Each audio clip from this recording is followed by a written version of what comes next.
नमस्कार विद्यार्थी मित्रांनो, एक महत्वाची अपडेट मी मला देऊन टाकतो। गेल्या काही महिन्यांपासून मी तुम्हाला सांगत पण होतो एमपीएससी कडे जाणार, ठीक आहे, टप्प्याटप्प्याने जाणार, पण जाणारच आहे। आणि आता ही एमपीएससीचं एक महत्वाचं, आता एमपीएससीचं नाही म्हणता येणार त्याला, सामान्य प्रशासन विभागाचा महत्वाचा जी आर आलाय 5 मे 2026 चा। विथ प्रूफ आहे, तुम्ही जी आरच्या वेबसाईटला जाऊन सुद्धा हा जी आर डाउनलोड करू शकता। उगाच ह्या जी आरला असं काही करू नका, हा जी आर खरंच आहे का 100% खरा आहे। वेबसाईटला जाऊन तुम्ही चेक करू शकता। आजच्या डेटचा जी आर आहे, जी आर 231 पानांचा आहे आणि यामध्ये सरसेवेच्या जरा जवळपास सगळ्याच पदांचा उल्लेख करण्यात आलेला आहे। आता तुम्ही जी आरच बघा एकदा, तुम्हाला क्लिअर कट होऊन जाईल नेमकं काय आहे। आणि त्यातलं महत्वाचं पण, ज्याच्यावरती गेले कित्येक महिन्यांपासून बरेच ठिकाणी तर्क वितर्क लावले जात होते, टीसीएस घेणार, आयपीएस घेणार, टीसीएस घेणार, आता हे स्पष्ट झालेलं आहे एमपीएससी घेणार ना। आपल्या बॅच मध्ये तुम्ही जर असाल ना, तर बॅचच्या विद्यार्थ्यांना एमपीएससीच्या पॅटर्न नुसार आम्ही बॅच त्याच फीज मध्ये देणार आहे। सो ज्यांचे ऍडमिशन त्यांनाच मिळणार आहे, नवीन जे विद्यार्थी आहेत ज्यांचे ऍडमिशन नाही त्यांना नाही मिळणार, लक्षात घ्या। आता महत्वाचा जी आर दाखवतो, एमपीएससी माहिती काय आणि कधी आणि कशी असणार परीक्षा, हे पण थोडक्यात तुम्हाला मी सांगण्याचा प्रयत्न करतो। पण तत्पूर्वी परत एकदा सांगतो की आपल्याकडे धुरंधर बॅच 2.0 चालू झाली आहे, लाईव्ह प्लस रेकॉर्ड बॅच आहे, तलाठची बॅच आहे। आणि यामध्ये मेन्शन केल्याप्रमाणे नोट होतं, अभ्यासक्रमात बदल झाल्यास या बॅचच्या विद्यार्थ्यांना एमपीएससी अभ्यासक्रमाची बॅच मोफत मिळेल, 100% मिळेल, काळजी करू नका। अजून एमपीएससीनी फक्त सिलेबस एक्झाम पॅटर्न अनाउन्समेंट केलेला नाहीये, फक्त आम्ही घेणार आहोत त्या संदर्भात त्यांनी सांगितलं। पात्रता काय असेल या पदासाठी, नवीन सेवा प्रवेश नियमावलीमध्ये काय बदल आम्ही केलाय ते त्यांनी या जी आर मध्ये सांगितलेलं आहे। सो हा जी आर नीट समजून घ्या। आता 231 पानांचा, त्यापैकी फक्त मी तुम्हाला एका पदाबद्दल बोलतो, बाकीचे पद जस्ट दाखवतो, त्याच्यावरती आमचे कंटिन्यू व्हिडिओ येतील पुढे। त्यासाठी तुम्हाला जर हवे असेल तर तुमच्या ज्या पदाबद्दल तुम्हाला माहिती पाहिजे ना, मला कमेंटमध्ये टाका, त्याच्यावरती सेपरेट व्हिडिओ मी नक्की घेतो। सो ही बॅच लगेच जॉईन करा, शेवटची संधी असू शकते, कारण आम्ही जेव्हा सिलेबस डिक्लेअर होईल एमपीएससीचा नवीन बॅच जर आली तर ह्या बॅचच्या विद्यार्थ्यांना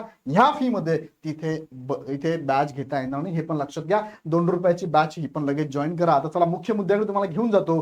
बघा, 30 एप्रिलचं एक महत्वाचं नोटिफिकेशन काल परवा आलेलं होतं, त्याच्याबद्दल मी तुम्हाला बोललो होतो, हे कन्फर्म केलं तर कन्फर्म अजून नव्हतं, सोशल मीडियाला फक्त फिरत होतं, पण मात्र आता हे जे आलेलं आहे ना, हे कन्फर्म आहे। 5 मे 2026 हा जी आर आहे, सामान्य प्रशासन विभागाचा जी आर आहे।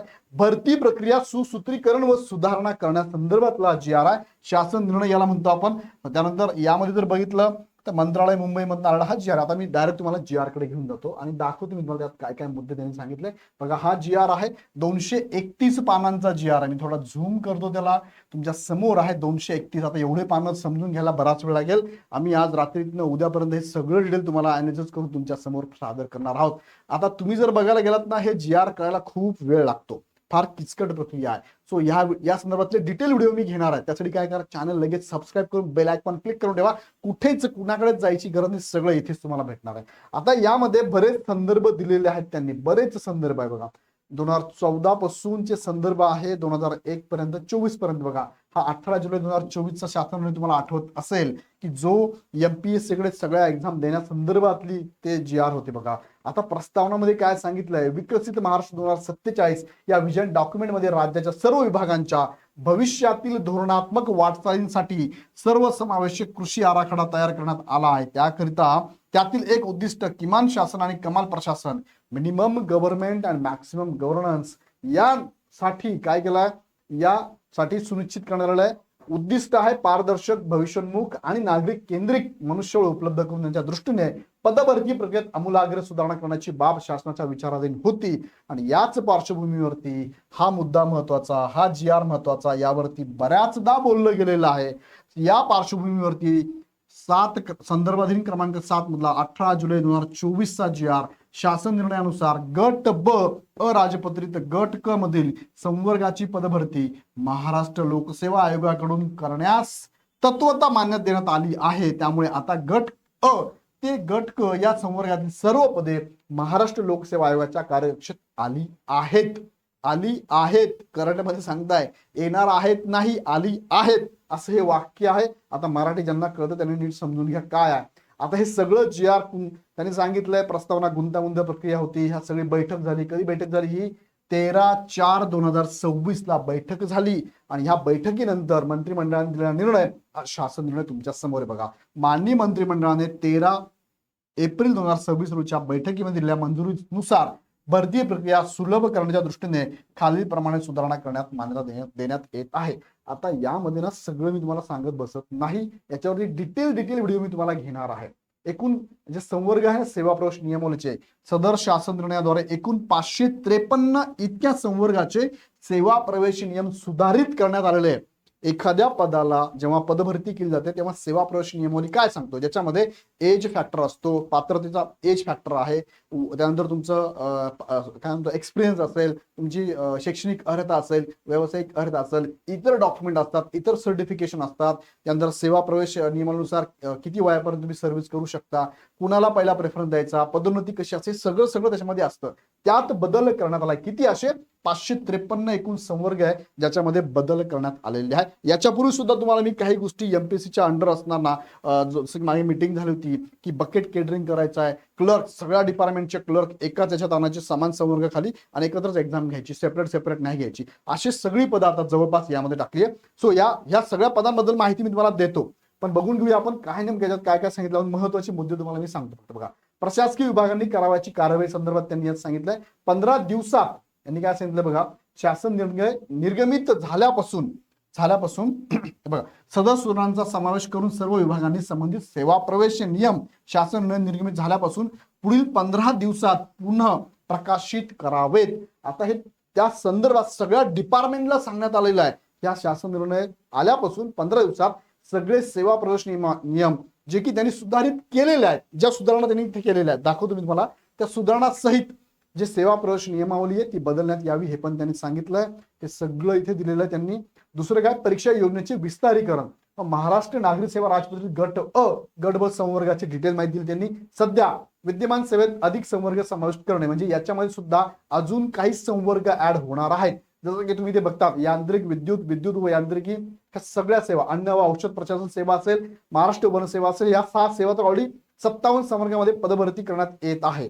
म्हणजे या 6 सेवांमध्ये 46 संवर्गाचा नव्याने समावेश करण्यात येऊन, आता याच्या पहिले बघितलं 33-36 काहीतरी संवर्ग होते राज्यसेवेमध्ये, आता किती झाले 46 नवीन संवर्ग यामध्ये ऍड करण्यात आले. बघा, नव्याने समावेश करण्यात येत असून महाराष्ट्र नागरिक सेवा किती पहिले किती होते 57 होते, 46 ऍड केले आणि टोटल किती झाले आता 103 संवर्ग. कशामधनं, राज्यसेवेमधनं. महाराष्ट्र बघा राज्यसेवेमधनं हे सगळी पदं आता इथे ऍड होणार आहे यामध्ये.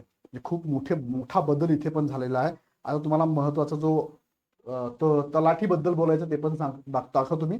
महाराष्ट्र नागरिक सेवा राज्यपत्रित गट अ गट ब मध्ये नव्याने निर्माण करण्यात आलेल्या सेवा, बघा या सगळ्या सेवा नव्याने निर्माण केल्या आहेत. बघा नवीन निर्माण केलेल्या आहे, हे सगळी त्यांनी माहिती दिली. बघा गट ब अराजपत्रित गट क संवर्ग, आता यामध्ये सुद्धा तलाठी हे पद ऍड केलेलं आहे. बघा त्यांनी सगळं सांगितलेलं आहे इथे. गट किती गेले ते पण सांगितलेलं आहे. बघा तांत्रिक स्वरूपाचं असेल ते वेगळे 121 संवर्गाचे 29 गट तयार करण्यात आलेले आहे, त्याचा तपशील दिलेला आहे. प्रशासकीय स्वरूपाचे, आता तलाठी पद कुठे, प्रशासकीय स्वरूपाचे कामकाज असल्या 252 संवर्गाचे 17 गट आहे आणि तांत्रिकचे किती 121 संवर्गाचे 29 गट तयार करण्यात आले. हे सगळे गट म्हणजे त्या गटनिहाय तुमची एक्झाम होणार, लक्षात घ्या. प्रशासकीय विभागांनी करायची कारवाई ते पण सांगितलेलं आहे. बघा यांनी सांगितलंय, काय सांगितले ते बघा, प्रशासकीय विभागाने सदर संवर्गाची बिंदू नामोली अद्यावत करून मागणी पत्र पाठवण्याची कार्यवाही 1 महिन्यात पूर्ण करावी. आता मला सांगा, हे जे GR मध्ये सांगितलंय 1 महिन्यात करावी असं सांगण्यात आलेलं आहे. सो पुढच्या 1 महिन्यात ही सगळी कारवाई करायची. बिंदू नामावली अपडेट करून मावककडनं, मागासवर्गीय कक्षांकडनं अपडेट करून काय पूर्ण 1 महिन्याच्या आत सगळं करायचं हे पण त्यांनी सांगितलेलं आहे. गट ब आणि गट क संदर्भात त्यांनी सांगितलंय. आता तलाठी हे कोणत्या संवर्गात येतं बरं, गट क, मृत संवर्ग पण त्यांनी घेतलेले आहे. आता तुम्हाला डायरेक्टली मी गट क चं जे पद तुमच्यासाठी महत्वाचं म्हणतो मी ते दाखवतो. हा झाला GR चा उल्लेख. आता खाली त्यांनी ना सगळी माहिती दिली. काय दिली बरं, खाली काय दिलंय, खाली दिले त्यांनी बघा इथे दिलंय प्रशासकीय विभागाने थेट मुलाखतीऐवजी विभागांतर्गत पदोन्नती किंवा प्रक्रियेद्वारे भरावयाच्या संवर्गातील पदांची तसेच मृत संवर्ग म्हणून घोषित करण्यात आलेल्या संवर्गातील पदांची माहिती पुढील 1 महिन्यात प्रमोशन पोर्टलवर अद्ययावत करावी. आता खाली माहिती दिली ती दाखवतो तुम्हाला. बघा हे सगळे जर बघितलं ना खूप मोठे आहेत. बघा हे अनक्षर आहे, किती आहे तुम्हाला दाखवतो मी. 1 नंबर पासून जाऊया आपण. बघा इथून सुरुवात होते. ह्या सगळ्या सेवा आहेत, अनक्षर नाही. बघा राज्य सेवा आहे, महाराष्ट्र अभियांत्रिकी सेवा, कृषी सेवा, पशुसंवर्धन सेवा, दंत चिकित्सक सेवा, महाराष्ट्र कला शिक्षण सेवा, असे सगळे परिशिष्ट अनाक्षर जे आहेत ना हे सगळे तुम्ही बघू शकता इथे. हे टोटल आहे किती, तर टोटल जवळपास 64 65 किंवा 63 समथिंग आहेत. बघा हे टोटल आहे 63 काय सगळे वेगवेगळे अनक्षर आहे. आता यामध्ये ना तुम्ही इथे जर बघितलं तर आपलं जे तलाठीचं पद ते कुठे येतं ते थोडक्यात बघा. इथे तुम्हाला बघायला मिळेल पेज नंबर 133 वरती तलाठीचं पेज बघा दिसतंय तुम्हाला सगळ्यांना. हे बघा इथे 33 नंबरचं ग्राम महसूल अधिकारी, ग्राम महसूल अधिकारी. आता काही जणांना वाटेल सर खरंच का, तुम्ही आयोगाच्या आपलं महाराष्ट्र शासनाच्या वेबसाईट लावून चेक करा तुम्हाला बघायला मिळेल. मी तुम्हाला डायरेक्ट 133 पेज नंबर वरती घेऊन जातो. किती नंबरवर, 133. आता हे सुरुवातीचे पेजेस जर बघितले तर 140 वर तुम्हाला बघायला मिळेल बघा. मी डायरेक्ट घेऊन जातो तुम्हाला 140 नंबरच्या पेजवर, जे तुम्हाला तलाठी बद्दल सेवा प्रवेश नियमावलीमध्ये काय बदल झाला ना थोडक्यात सांगते बघा. हे 140 पेज नंबरवर तुम्हाला घेऊन जातोय 140. चला आता इथून पुढे जायला थोडं सोपं जाणार आहे मला घेऊन जातो मी. 140 पेज वरती म्हणजे पुढचं पेज आता तेच येईल 39 आणि 40. बघा हे पेज तुमच्या समोर आहे. कोणतं पेज दिसतंय तुम्हाला इथे, अनक्षर 33 ग्राम महसूल अधिकारी यांची ऍडमिन. ग्राम महसूल अधिकारी अराजपत्रित प्रशासकीय पद आहे. याच्यात काय बदल त्यांनी केलेला आहे तर बघा विभाग त्यांनी सांगितलाय. विभाग कोणता इथे, तर विभाग आहे महसूल व वन विभाग, फॉरेस्ट अँड रेव्हेन्यू डिपार्टमेंट. त्यानंतर एस्टॅब्लिशमेंट कुठे आहे, महसूल विभागामध्ये आहे. गट क चं पद आहे. संवर्गाचं नाव काय आहे तर ग्राम महसूल अधिकारी आहे. त्यानंतर विद्यमान सेवा प्रवेश नियमावलीत संदर्भीय तरतूद. आता सेवा प्रवेश नियमावलीत तरतूद काय तर यासाठी बघा दोज हु होल्ड डिग्री, ज्यांची डिग्री झालेली आहे, पदवी झालेली आहे, असे उमेदवार ह्या पदासाठी पात्र आहे असं सेवा प्रवेश नियमावली सांगते. आणि त्यात बदल काय झाला, सेवा प्रवेश नियमातील भरती पद्धती संदर्भात नवीन तरतूद नियम काय दुरुस्ती. काय दुरुस्ती आहे तर एज्युकेशन बद्दल काय केलं बघा, bachelors degree in any stream, degree असलेले पदवी असलेले कोणत्या स्ट्रीमचे विद्यार्थी इथे फॉर्म भरू शकतात. दुसरं एक्सपिरियन्सची गरज नाही, ऍडिशनल स्किलची गरज नाही, प्रेफरन्शियल क्वालिफिकेशनची गरज नाही, नॉट रिक्वायर्ड. एनी डिग्री चालणार आहे, बाकीची गरज नाहीये आणि एनी डिग्रीचा विद्यार्थी इथे फॉर्म भरू शकणार आहे.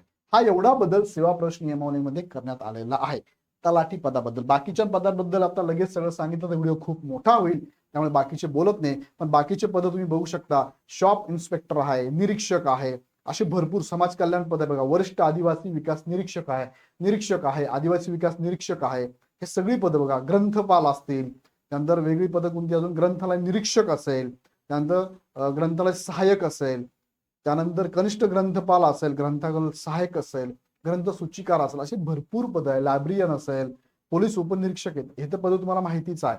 सो हे सगळे बदल करण्यात आलेले आहेत. सो ही चांगली बातमी आहे. मला कमेंटमध्ये कळवा तुम्हाला काय वाटतंय.